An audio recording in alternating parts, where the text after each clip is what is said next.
Welcome back, fellow newshounds. I'm Gruftikins, and here we try to bring you some of the news you may not see on your standard news networks. Today, the Pentagon celebrates the LGBT community just weeks before the military ban, and North Korea tests submarine missile launch system. On Wednesday the 26th of July, President Trump stated on his personal Twitter account that the United States government will not accept or allow transgender individuals to serve in any capacity in the US military. Although transgender people were previously not allowed to enlist anyway, this policy was due to be reversed from July the 1st, but was delayed by Defense Secretary James Mattis until January the 1st, 2018. It now appears the ban may become permanent.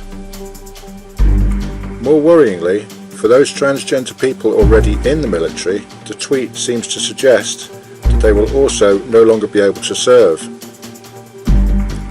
Since last year, any current military personnel who have come out as transgender have been able to receive medical treatment and start transitioning. Anyone transgender seeking to enlist would have had to meet physical and medical standards and have been stable in their identity for at least 18 months. With the President's tweets, this no longer seems to be the case. Amazingly, this comes just a few short weeks since the Pentagon and the Department of Defense said they celebrated and supported the annual LGBT Pride event. They said they recognise all military and civilian men and women who serve and are part of the LGBT community as equal, contributing members of the total force. Anthony M. Curter, the Under-Secretary of Defense for Personnel and Readiness, actually said, "We take pride in the contributions of all who defend and serve our country and rely on the diversity of members to meet our mission." Diversity is more than race, gender, and ethnicity. It includes, among other things, diversity of thought, diversity of ability, diversity of background, diversity of language, culture, and skill. On June the 2nd, 2017, the Department of Defense even circulated this official memo, which can still be found on the official Department of Defense website. It says, "The Department of Defense is pleased to announce the 2017 Lesbian, Gay, Bisexual and Transgender Pride Month in June.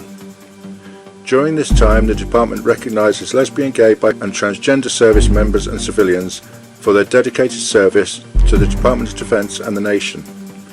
The struggles, sacrifices and successes among the LGBT community continue to shape our history and remind us to uphold tolerance and justice for all. Integrity and respect are fundamental qualities of our military and civilian culture. As we celebrate the diversity of the total force, we honour all who have answered the call to serve and their unwavering commitment to our shared mission. During the month of June, let us celebrate the diversity of the Department of Defence workforce and rededicate ourselves to equity, dignity and respect for all." I would be interested to hear your comments on this. In other news, according to analysts, the US military has been seeing highly unusual and unprecedented activity surrounding North Korea's submarines. These involve not only a North Korean submarine sailing further than they have ever gone before into international waters, but also include a series of ejection tests at a naval shipyard in Sinpo.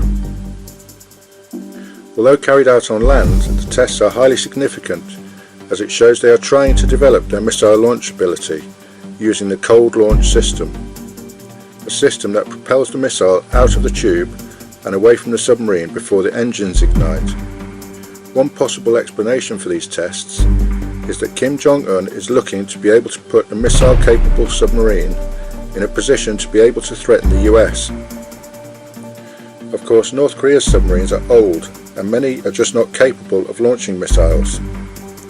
Couple that with the fact that they are noisy and easy to track makes them a very minimal threat. However, with the way North Korea has surprised the world so far with its ballistic missile tests, it is certainly worth watching. I will try to keep you informed about this and other developments from around the globe, so hit that subscribe button for further updates. And don't forget, the world is watching, so please be kind to each other.